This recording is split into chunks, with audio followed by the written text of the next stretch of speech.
dears, welcome back to our channel. എല്ലാവർക്കും പുതിയ വീഡിയോയിലോട്ട് സ്വാഗതം. അപ്പോൾ സാരിയിൽ എങ്ങനെ ടെസൽസ് കെട്ടാം അല്ലെങ്കിൽ കുച്ചു കെട്ടാം, കുഞ്ചലം കെട്ടാം എന്ന് പല പേരിൽ പറയും. അതെങ്ങനെ ചെയ്യാമെന്നാണ് ഇന്നത്തെ വീഡിയോയിൽ കാണിക്കുന്നത്. അപ്പോൾ നമുക്ക് സിൽക്ക് സാരി ആണെങ്കിൽ വാങ്ങിക്കുമ്പോൾ തന്നെ ഇതുപോലെ ത്രെഡ് ഉണ്ടാവും. അതിൽ നമുക്ക് ത്രെഡ് ഇങ്ങനെ അഴിച്ചെടുക്കേണ്ട ആവശ്യമില്ല. അല്ലാതെ ഇതിപ്പോൾ ഒരു കോട്ടൺ സിൽക്കാണ്, അതിൽ ഇതുപോലെ ഉണ്ടായിരുന്നു വാങ്ങിക്കുമ്പോൾ തന്നെ. അത് കാരണം എനിക്ക് ഇതുപോലെ നൂലാക്കി എടുക്കേണ്ട ആവശ്യം വന്നില്ല. ഇങ്ങനെ മുന്താണിയുടെ അറ്റത്ത് നൂലായിട്ടില്ലെങ്കിൽ നമുക്ക് ഈ അരികിൽ ഓരോ നൂലായിട്ട് ഇങ്ങനെ വലിച്ചെടുത്തിട്ട് എത്രത്തോളം വീതിയിൽ ഇങ്ങനെ വേണം അങ്ങനെ എടുക്കുകയാണ് ചെയ്യുന്നത്. ഇതുപോലെ നൂല് വലിച്ചെടുക്കുകയാണ് ചെയ്യാം. അപ്പോൾ ഇതിൽ ഓൾറെഡി ചെയ്തത് കാരണം ഞാനത് കാണിക്കാൻ പറ്റിയില്ല. എനിക്ക് വീഡിയോയിൽ അതില്ല. ഞാൻ അറിയാത്തവർക്ക് ആർക്കെങ്കിലും ആഗ്രഹം ഉണ്ടെങ്കിൽ അത് ഞാൻ വേറൊരു വീഡിയോയിൽ എങ്ങനെയാണ് ഇത് എടുക്കുന്നതെന്ന് വിശദമായിട്ട് കാണിക്കാം. അപ്പം മുന്നൊക്കെ കാഞ്ചീപുരം സാരികളിൽ മാത്രമായിരുന്നു ഇങ്ങനെ കുച്ചു കെട്ടി വരുന്നത്. ബാക്കിയുള്ള സാരികളിലൊന്നും ഇങ്ങനെ ഉണ്ടാവില്ല. അധികം നമ്മൾ മടക്കി അരി കടിക്കുകയോ ചെയ്യാം. ഇപ്പം അങ്ങനെയല്ല, കോമൺ ആയിട്ട് എല്ലാ സാരികളിലും നമുക്ക് ഇതുപോലെയുള്ള കുച്ചു കെട്ടാം. അല്ലാതെ തന്നെ ചുരിദാറിൻ്റെ ഷാളുകളിലാണെങ്കിലും ഇതുപോലെ കെട്ടുന്നുണ്ട്. അതായത് കോമൺ ആയി എല്ലാ ഡിസൈനിലും നല്ലൊരു ഭംഗിയായിരിക്കും ഇത്.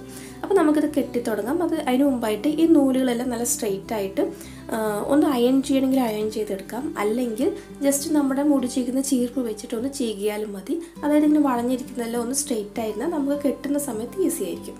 അപ്പോൾ നമുക്ക് കെട്ടുമ്പോൾ ഇങ്ങനെ ആദ്യം കുറച്ച് നൂലെടുക്കുക.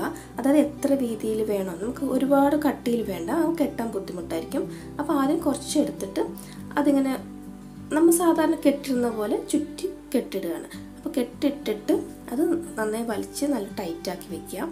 ടൈറ്റാക്കി വെക്കുമ്പോൾ എല്ലാ കെട്ടിൻ്റെയും അളവ് എടുക്കുന്ന മെഷർമെൻറ്റ്, അതായത് കട്ടി ഉണ്ടല്ലോ നൂലിൻ്റെ, അത് സെയിം ആവാൻ ശ്രദ്ധിക്കുക. അപ്പോൾ കാണുമ്പോൾ ഒരേപോലെ ഒരു യൂണിഫോമിറ്റി ഉണ്ടാവുള്ളൂ. പിന്നെ ആ കെട്ടി വരുന്ന ഭാഗവും ടൈറ്റ് ചെയ്യുമ്പോൾ അതും ഒരേ ലെവലിൽ വരുന്ന പോലെ കെട്ടി വയ്ക്കുക. ഇത്രയും ശ്രദ്ധിക്കേണ്ട ആവശ്യമുള്ളൂ. ഇതാണ് കുച്ചു കെട്ടുന്നതിൻ്റെ ഏറ്റവും ബേസിക് ആയിട്ടുള്ള സ്റ്റെപ്പ്. പിന്നെ മുത്ത് കോർത്തിട്ട് കുച്ചു കെട്ടാം, വേറെ കുറേ വെറൈറ്റിയിൽ ഡിസൈൻസ് ഉണ്ട്, അങ്ങനെയെല്ലാം കെട്ടാം. ഇത് ഏറ്റവും ബേസിക്കായിട്ട് എല്ലാവർക്കും ഈസി ആയിട്ട് ചെയ്യാൻ പറ്റുന്നതാണ്. വേറെ ഒന്നുമില്ല, കുറച്ചെടുക്കുക, അത് കെട്ടിടുക, അത്രയേ ഉള്ളൂ. പിന്നെ ടെസൽസ് എടുക്കുമ്പോൾ നമ്മൾ കൂടുതൽ വീതി എടുത്താൽ ഇവിടെ ഇങ്ങനെ കൂടുതൽ വീതി വരും. അങ്ങനെ ആകുമ്പോൾ താഴോട്ട് ടെസൽസ് ഇങ്ങനെ നിൽക്കുന്നു, കുറച്ച് കട്ടി ഉണ്ടാവും. പക്ഷെ കെട്ടാൻ കുറച്ച് ബുദ്ധിമുട്ടായിരിക്കും. നമുക്ക് കൈ കൊണ്ട് കിട്ടില്ല, വേറെ എന്തെങ്കിലും നീഡിലോ എന്തെങ്കിലുമൊക്കെ യൂസ് ചെയ്യേണ്ടി വരും. അപ്പോൾ അതിനും എളുപ്പ വഴികളുണ്ട്. അതിന് ഞാൻ വേറെ വീഡിയോയിൽ, ഇനി ഇതുവരെ ഞാൻ ഈ ടെസൽസിൻ്റെ വീഡിയോസൊന്നും ഇട്ടിട്ടില്ല. അപ്പോൾ ഇനി ഏതെങ്കിലും വീഡിയോസ് ഇടുമ്പോൾ അതിൽ ഞാനിതെല്ലാം കാണിക്കാം. അപ്പോൾ നമുക്കിതുപോലെ കംപ്ലീറ്റ് കുച്ചു കെട്ടി എടുക്കണം. അപ്പോൾ എത്ര വീതി വേണോ അത്ര എടുത്തിട്ട് ഇങ്ങനെ കെട്ടിടുകയാണ്. അപ്പോൾ കെട്ടി വരുന്നത് മാത്രം ഒരേ ലെവലിൽ വരാൻ ശ്രദ്ധിക്കുക. ഒരേ ലെവൽ, ഒന്ന് മേലെ കയറി ഒന്ന് താഴെയാകുമ്പോൾ കാണാൻ ഭംഗിയുണ്ടാവില്ല. ആ കെട്ടി വരുന്നത് കാണുമ്പോൾ യൂണിഫോമായിട്ട് ഒരേ ലൈനിൽ വരാൻ ശ്രദ്ധിക്കുക. അപ്പോൾ അത്രയേ വേണ്ടുള്ളൂ. പിന്നെ ടെസൽസിന് കട്ടി വേണമെങ്കിൽ കൂടുതൽ നൂലെടുക്കണം. പക്ഷെ കെട്ടാൻ കുറച്ച് ബുദ്ധിമുട്ടായിരിക്കും. അതുകൊണ്ട് കുറച്ചെടുത്ത് കെട്ടുന്നത് തന്നെയായിരിക്കും ഭംഗി. ഇതൊരു കോട്ടൺ സിൽക്കാണ്, അതായത് കോട്ടൺ മിക്സ് ആയിട്ടുള്ള ഒരു സിൽക്ക് സാരിയാണ്. ഈ ചൂടത്തൊക്കെ ഉടുക്കാൻ പറ്റിയ നല്ലൊരു സാരിയാണ്. അപ്പോൾ ഇത് പകുതി നമ്മൾ കെട്ടിക്കഴിഞ്ഞു. ഇതാണ് കുച്ചു കെട്ടിയതിൻ്റെയും കെട്ടാത്തതിൻ്റെയും ഭംഗിയുടെ വ്യത്യാസം. അല്ലെങ്കിൽ എല്ലാവരും കുച്ചു കെട്ടാൻ അറിയില്ല എന്ന് പറഞ്ഞിട്ട് അവിടെ അങ്ങനെ കട്ട് ചെയ്ത് കളഞ്ഞ് മടക്കി തയ്ക്കുക ചെയ്യുക. അപ്പോൾ ഈ ഒരു ഭംഗി കിട്ടില്ല. ഇതാകുമ്പോൾ ഒരു നല്ലൊരു ലുക്കല്ലേ. അപ്പോൾ നമ്മളെല്ലാ ടെസൽസും കെട്ടി സാരിയുടെ മുന്താണി നല്ല ഭംഗിയാക്കി. അപ്പോൾ ഇതുപോലെയാണ് എല്ലാവർക്കും അവരവരുടെ സാരിയിൽ ഇതുപോലെ കെട്ടാവുന്നതേ ഉള്ളൂ.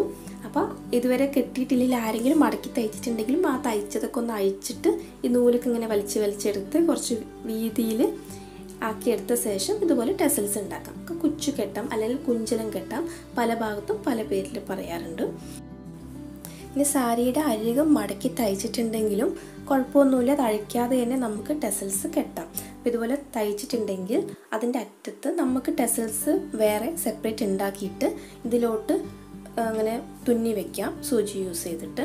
അല്ലെങ്കിൽ വേറെ പല മെത്തേഡ് ഉണ്ട് കേട്ടോ. നമുക്ക് ത്രെഡ് യൂസ് ചെയ്യാം, വൂളൻ ത്രെഡ് ഉണ്ടാവില്ലേ, അത് വെച്ചിട്ടും ടെസൽസ് ഉണ്ടാക്കിയിട്ട് ഡിസൈൻ ചെയ്യാം, മുത്ത് കോർത്ത് ഡിസൈൻ ചെയ്യാം, അങ്ങനെയെല്ലാം ചെയ്യാം. അതെല്ലാം ഞാനിനി ഓരോ വീഡിയോയിലായിട്ട് ചെയ്ത് കാണിക്കാം. അപ്പോൾ ഇന്നത്തെ വീഡിയോയുടെ അവസാനിക്കുകയാണ്. നല്ല ഭംഗിയുള്ള സാരി കുച്ചു എങ്ങനെ കെട്ടാം എന്നാണ് എല്ലാവരും കണ്ടത്.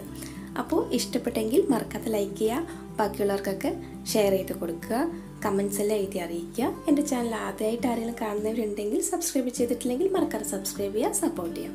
അപ്പോൾ അടുത്ത വീഡിയോയിൽ കാണുന്നവരെ എല്ലാവർക്കും ബൈ. Thank you.